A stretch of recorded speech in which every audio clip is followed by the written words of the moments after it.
In this homework sheet, we are just stating transformations. For each of these, I started off by labeling the param, or telling myself what the parameter is equal to. A is 1, H is -4, K is -5. So that means 4 left, 5 down. Since A is 1, that means I didn't stretch it vertically or compress it vertically, and I didn't apply reflection. So A is -½ H is 1, K is 4. So by the way, state the transformations in proper order, so save the translations for the very end. Reflection across the x-axis, and compression by vertical compression by a factor of 2, because the y-coordinates are half of that and before.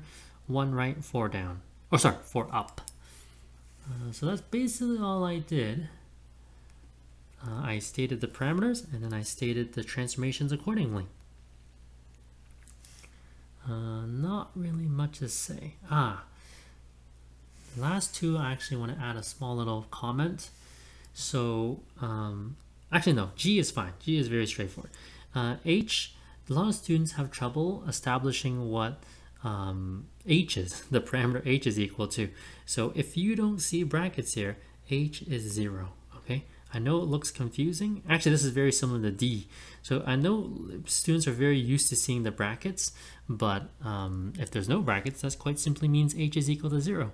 So for this one, vertical stretch by a factor of 3, reflection with respect to the x-axis, vertical translation 3 units up, because the y-coordinates are tripled and multiplied by -3, and then they're added by 3.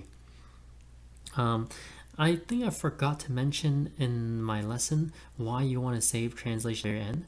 So what you can do is actually draw a parabola, and then apply your vertical translations first, and then the vertical stretch. And I want you to take a look at what happens. It will be quite interesting. So that's my little exercise for you. All right, so hopefully the homework was okay. We're just stating transformations. Once you establish the parameters, you're just really memorizing a set of rules, but really try not to memorize it. Really understand why we're compressing by a factor of 5 vertically. It makes sense. You're dividing the y-coordinates by 5. Why is it shifting 9 to the left? Because to offset this +9, you have to decrease the previous x values by 9 to get the same y values. Okay, we'll move on to the next one where we graph parabolas.